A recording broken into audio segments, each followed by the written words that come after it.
dressed up and broken. Yes. Dressed up and feel like I'm not worthy. Come on, somebody. God wants more for us. I don't have to live like that. And can I say this? And I'm going to shut up. I want to say this. People think because you're single. I'm single, I'm lonely. You can be married and lonely.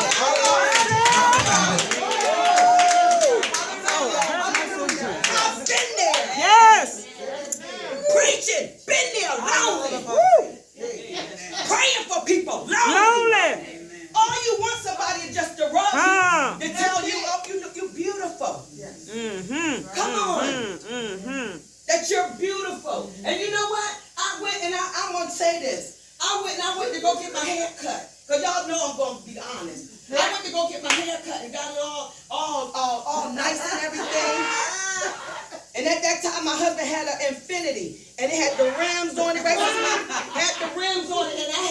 And I had to get in the car, right? And you know, like with the music, it be bumping and stuff. I ain't had no secular music. I had music that's church music. And it be bumping. But let me tell you, I had got my hair done, and then I leaned down on the side. You know, I leaned down on the side, I thought I was something, it wasn't nothing.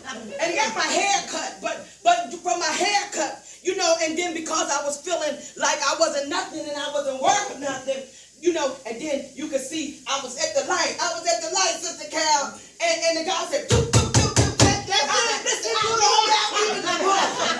Leave that even the more. Hallelujah. And praise God, let me tell you. And then I looked at myself, I said, I still got it. Yeah.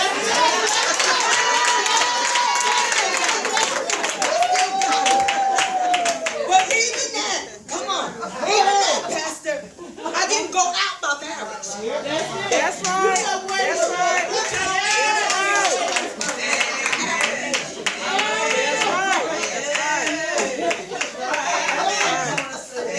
Sometimes us women, and I can agree with all the women in here, you know, we settle. And when we find something good, and I have to say, when we find something good, we still settle for the past. That's right. Don't know how to act. But David said we had to learn to encourage ourselves. You know, she said she went and got her hair done, you know, and she felt good. Yeah, we feel good on the outside, but God is looking to clean us up on the inside. People to feel good completely. So, He's coming for whole. Dressed up on the outside. Hallelujah. I don't want no half man, and I'm a half woman. Come whole. A whole woman, a whole man. That we can complete the purpose of God. And that's what He called for. Amen. Amen. I wholeheartedly agree with that. Now, I've been struggling with making a commentary because, you know, I am years old. But thank you. God bless you. I do know this, that in the times that I grew up in, I remember one of my aunts she was in the kitchen crying. And back then, you lived with family. You weren't out on your own. You lived with aunts, uncles, whoever. You were living with them. And there wasn't another room for me to go into, so I was just there. And she was crying, and she said, I don't want to marry this man. But my aunt told her, yes, you will marry this man. So, you know, it makes me think when I read Tamar, see, she didn't have a choice. That's right. She had to marry because back then, women had to depend on the man. Yes. He was the breadwinner. He was the thinker. You were just the trophy and the producer. And whether you agreed with it or not, it wasn't your choice. Girls my age got pregnant, they disappeared. You didn't know what happened to them. But I tell you what, there was a shotgun wedding. That much we heard. And the thing is that you're right. People need to come clean. See, when I say get naked, don't take it to, you know, you got to strip. I'm not trying to be carnal like that. I'm talking about get naked. Because what's done in the dark is going to come out in the light anyway. If you don't want God to pull the covers off of you, you be the first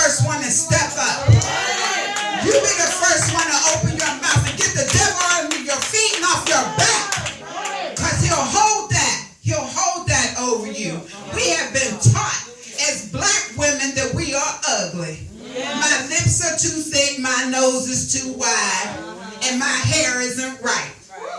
I remember the black women coming in there sitting up under a hot comb while they're blowing the smoke off to straighten out hair.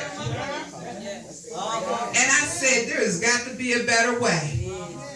So when they bought out perms, that was like the answer to a prayer. Then we started accepting ourselves a little bit more. But I'm here to stand before you today and say my natural is beautiful. My black is beautiful. God didn't make any mistake when he made me.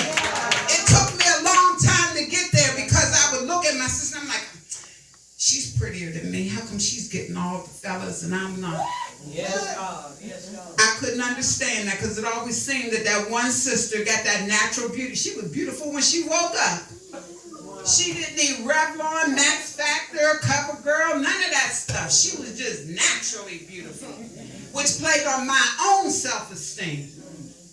But I had to face it with me, and I had to put along those things that were putting me back in the feeling of, you know what, I take a step behind. No, I'm stepping forward now. This is me. This is who I am. Whether I'm fat, whether I'm skinny, whether I'm well endowed or not, whether I got back or whether I got nothing but a slope. This is me. This is me. And it took a long time. See, you got to accept who you are. You are a wonderfully made, fierce black woman in the sight of God. He knew how you were going to turn out before he put you in his mother's womb. That's right. That's right. He knew you. You're actually God's seed. Forget about man. But he knew how you were going to turn out. We just have to accept it and say, you know what? No more. No more. I think Juanita said no more sheets. I'm saying no more. No more will I stay in the dark. I'm stepping out and I'm willing to do what? I'm willing to get naked. And that's a very personal thing to do. But you'll grow from it. Okay, I think I see. Why do you think that we as women, that we don't encourage one another? We're jealous of one another. Why we don't say, if you look beautiful, you look beautiful, sister. I like that skirt. Why do you think that we fight one another? I think that we have to feel secure within ourselves. And it goes to a root. But by profession, I'm a mental health counselor, substance abuse counselor. For me, a lot of this stuff goes back to root issues. And them root issues, the things I don't like about you remind me of some stuff that hurt me. So a lot of the times I tell people dislike about you, people attitudes to you or towards you, those things have nothing to do with you. When you really get down to it, it's root issue. Our negative thinking towards people or ourselves, a root issue is tied to it. It was that aunt that drank too much that told you when you were a little girl, had got dressed in your nice dress and had your hand, girl, you know you too black for that color pink. And that scarred her because she loved that aunt. And from that point on, anybody that was able to wear pink that was dark and owned it, she didn't like them. She talked about them. So it's a root issue. Everything is tied to a root issue. The way you even raise your kids tied to a root issue. And some of the root issues are good, and some of them are negative. Some of them are negative. Because some root issue is just the morals and the values that you have in your family. Some of those root issues is destruction and malice that has been breeded in your mind. Because if you look back, if you really take the time to be honest and think about it, a person that you really, really don't like, you think back to that reason you don't like it. You'll say that they this and that. If you think back, it's something in you that either somebody triggered you with it, or it's in you and you don't like that about yourself. That makes you dislike that person. It has nothing to do with nobody else. It's all your stuff. That's right. Absolutely. And see, also, it's just this stigma, with society and media, through music. They portray portray this image of what is considered beautiful. Yeah. And if you don't fit into that picture or image, then you're considered ugly. So with all of us as women, we feel like, well, she fits that picture, but I don't. So therefore, I don't like her. And that's create hatred. Even with our skin color. Like, dark skin is way less than someone that's light skinned. And we can take that back all the way to the roots of slavery. Like, we're still putting against each other. And so, once we break that mindset of what man considered definition of beauty, then we can kind of create change for ourselves. That's right. And it goes back to when she said the renewing of the mind. Our minds have to be renewed because of the way we've been raised, the way we've been taught. And this is why God said we've been in error with a lot of things because we're not seeing it His way. We're not seeing it through His lenses. We're seeing it through man's lenses. So He's getting us away from seeing it through man because He gave me a saying. For me, He said, it ain't what they say, it's what I say. That mentality of what He say, then we can begin to get things back in order and get us here the way God would have us because He created us. Man didn't create us. Man has just got their own views and their own perception, and it weighs heavy on us. But when we begin to renew our mind, renew our spirits, and be transformed into who God has called us to be, this is why He said, I got to shape you, mold you into my image, into my life. When you begin to know that you are my DNA, and I just gave you your parents, I just lent them to you. But your true DNA is in me. Look within me. Look at me. And then you begin to look in the mirror, you begin to see Jesus. Then you begin to have a different point of view. Yes.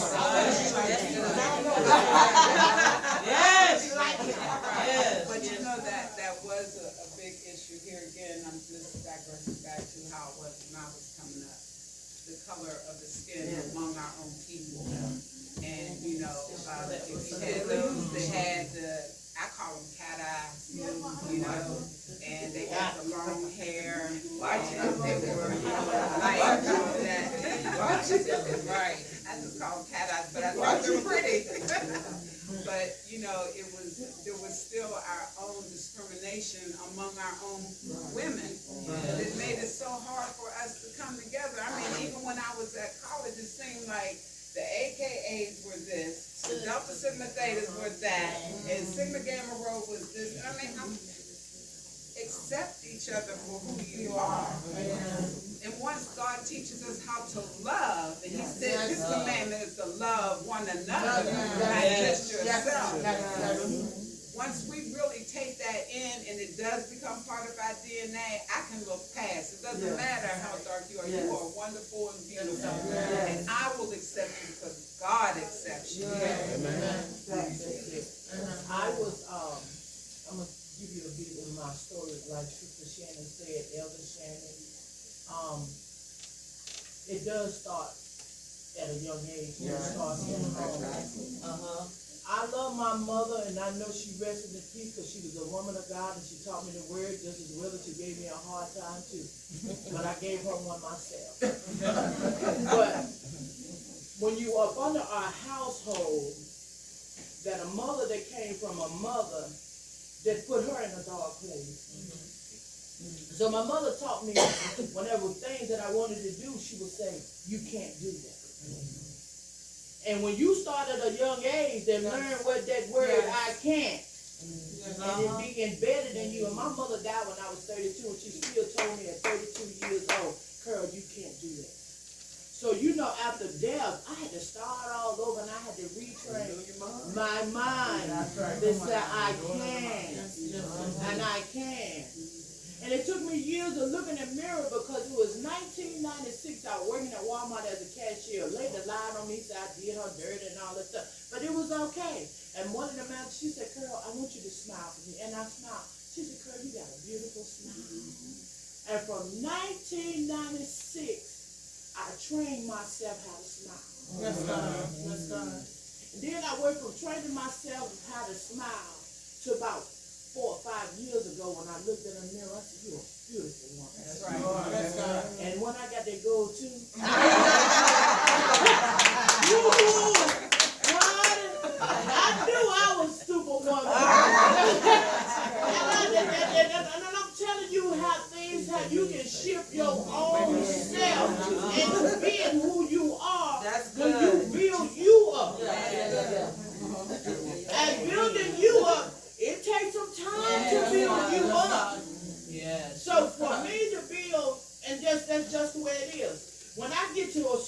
way where I can look at Sister Phoebe, Minister Phoebe, and say, look here, girl, you wearing that skirt.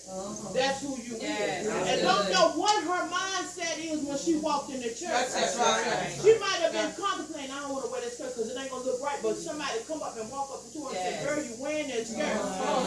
Come on. Right. That's it. That encouraged her to Feel confident in about herself.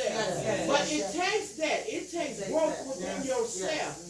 As it said, the ladder. Because the higher you get on the ladder, the higher it is. Now, I'm a big girl, and I really thought, I was like, I can't handle nobody now, this, that, and that.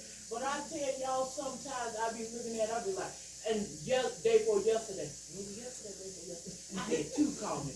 I didn't even know who it was.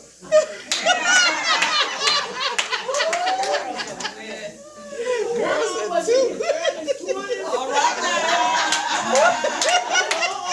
You want to keep the arthritis away.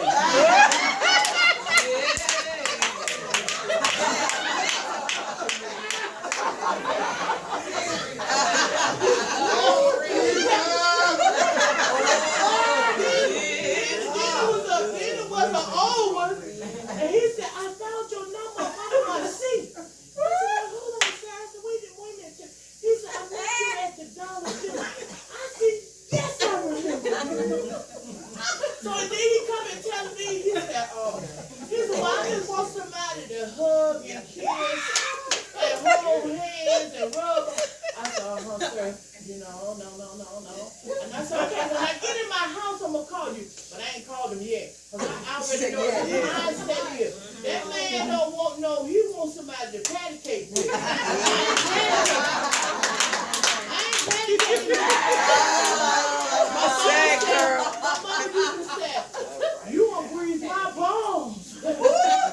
That part, but I don't want no money neither because I work too hard to get my own. But I'm straight up. I ain't doing it. That's right. I'm uncut. I go for what it is. When I realize that I can have the best of both worlds, the young and the old, I said, wait a minute. That right was coming on me. When the young, when them 20s want you, All right, sister, you got it all going. I'm telling you, as women, no, I'm not married. I don't have no boyfriends. I ain't looking. I'm just to a point that God, you got to send me what I need. That's right. I ain't got time because I got little issues. That's good. I would wait till he go to sleep and tap on his head. Boom. There you go.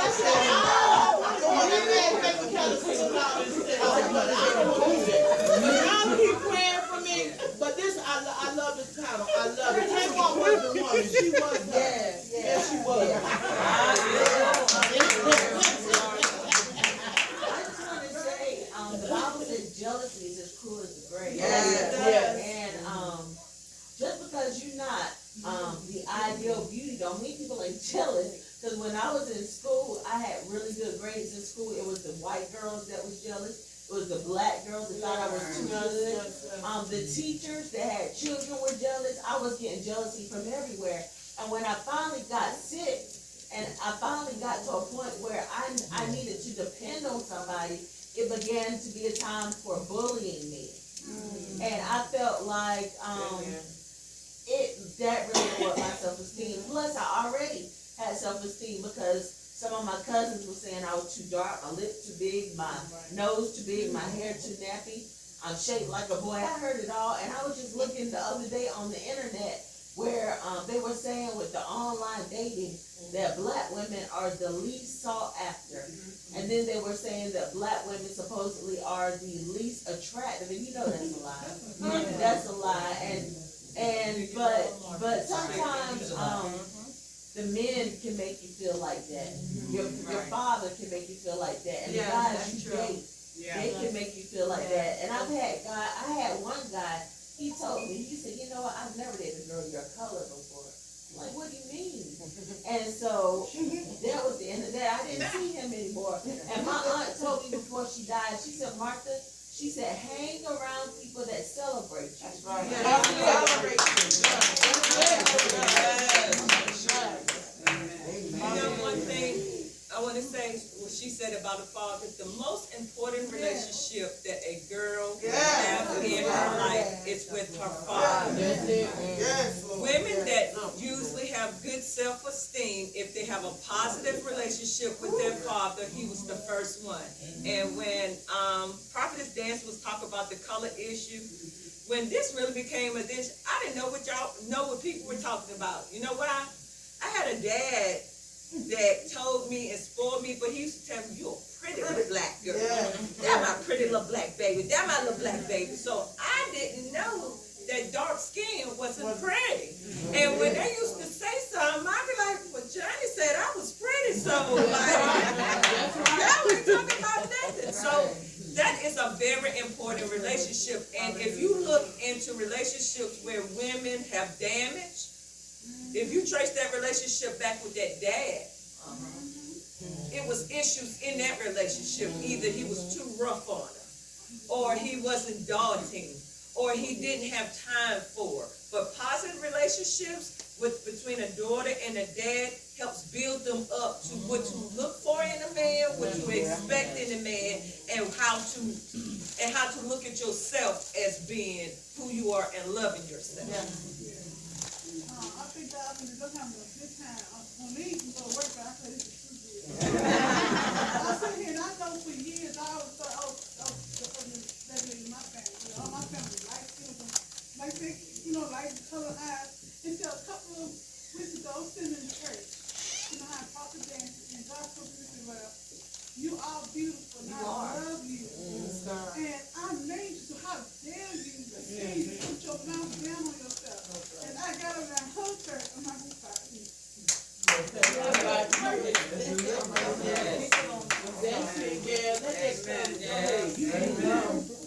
hugged her and I said, "You know what? I'm not putting my mouth on myself no more. I'm not down on myself no more. It's been done enough in my life. That's the thing. I'm looking for a funeral. And I'm thinking, I listen to other women who went through the same thing. And you're right. You don't have a father to tell you. It does damage your girl, but I'll tell you, I got a daddy named God. All right.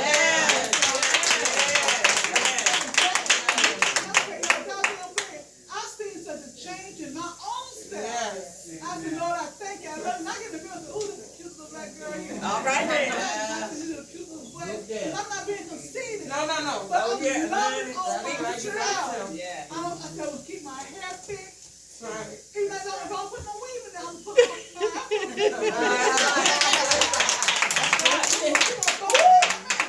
I just thank God for this. This is so.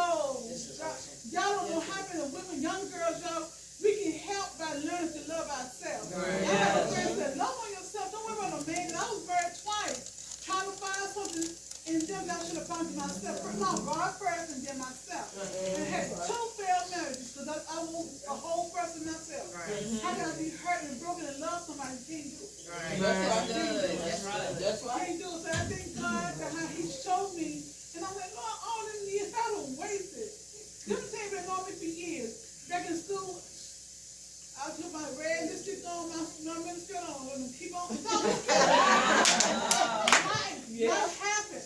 Life happened. And now I thank God for how He just opened my eyes. Yes. Y'all, Yes, ma'am. Good afternoon to everybody. First of all, it is an honor and a blessing just to be here. This was very powerful.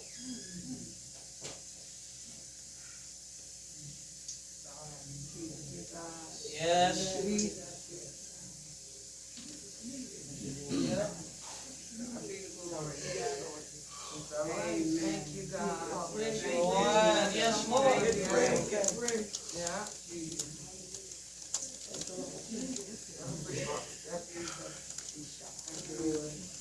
And I thank God for just being able to be here because when I look back over my life, and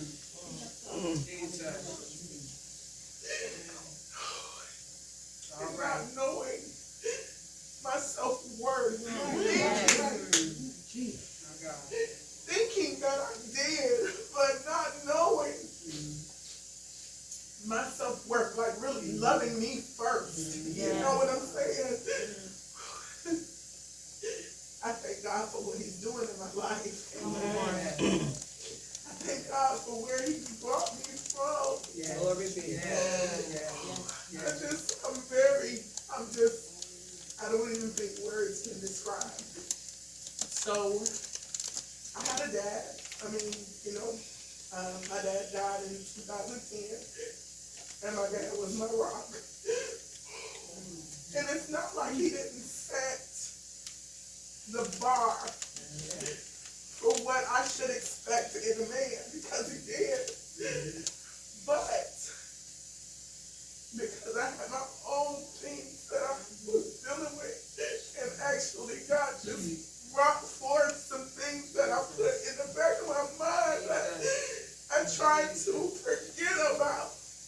That happened to me when I was younger.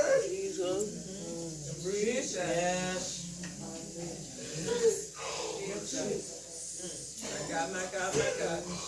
Hallelujah. Yes. God worked that stuff forward. When things happen to you as a child, a lot of times we push forward, Right. We put things to the back of our mind. And Yes. we move forward. We don't deal with those things That's right. that may have happened to us or that we may have went through. And I totally forgot about it until Bishop Soto actually brought it to the forefront a couple weeks ago. And it just broke me, because I was like, Lord, that happened.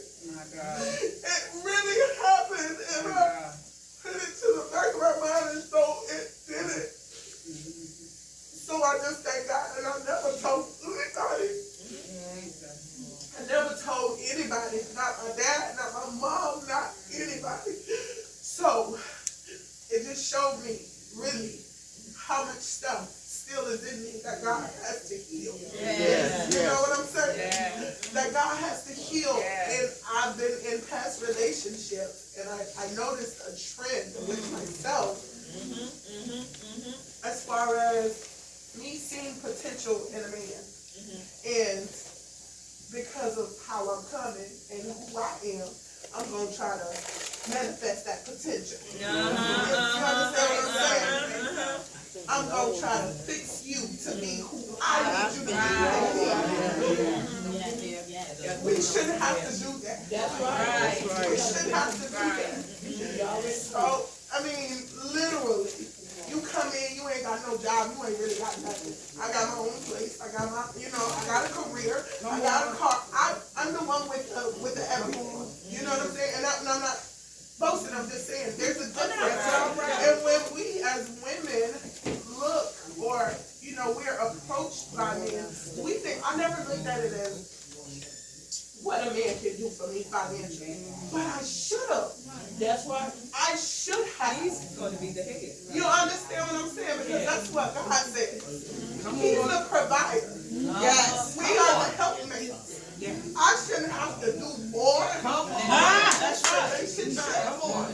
I shouldn't have to be more than what you are and what you're bringing to this relationship. So it is an eye opener, and God is really doing some things. Yes. Hallelujah. He is really doing some things by just opening my eyes and allowing me to look at myself. I even thought about surgery. I'm just being honest, but just for me, like not to please another, like a man, but just saying, okay, I'm not happy with this stomach. I done tried all kind of diet things. You know what I'm saying? This kind of thing. I'm just gonna go and get me a tummy tuck. That's me. You know what I'm saying? Right. You know what I'm saying? But I listened to her over there, and it really just did something to my spirit. Because when I look in the mirror, I should see beauty. Hallelujah.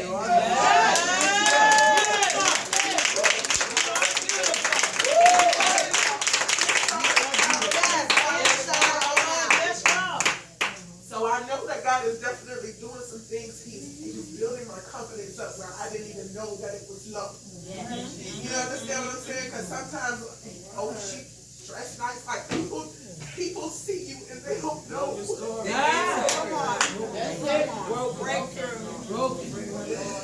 don't know what you're going through. That's right. The things that you're dealing with, they don't know. They don't know. That's right. So So even at my job, and I'm a nurse, even at my job, I go through there and I know the people like, now she just too happy. You know what I'm saying?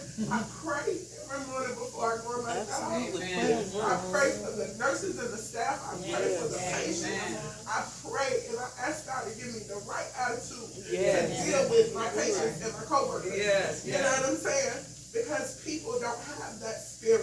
And I come through there like a light. I ain't lying to you. I do. Good morning, y'all.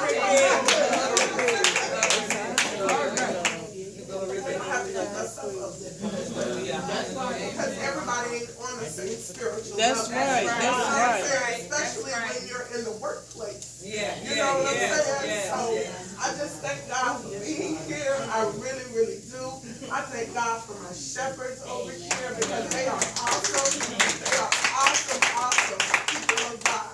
So I just thank God because, you know, it's because of them that they granted us the opportunity to be a part of this. So I'm just happy. Amen. I was gonna say something anyway, when you said what you said, I know how you feel to push stuff to the back and just don't deal with it.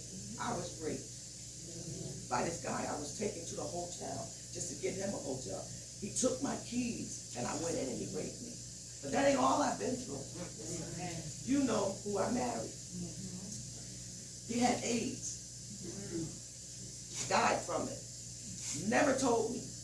I had to find out by standing behind the curtain. Because he would tell me to leave. You know, about the HIPAA law. You can't tell me. But I think they need to change that when it comes to a husband and a wife. Right. But my thing was, I had to stand behind the curtain because he kept putting me out. And I had to leave. But this particular day, I stood behind the curtain. And what the doctor said, the only person that gets practice kind in the morning is the person that is. I flew out of there. Went to call one of the ladies, talked to her, crying on the phone, going to the doctor, crying. But let me tell you, never tested positive.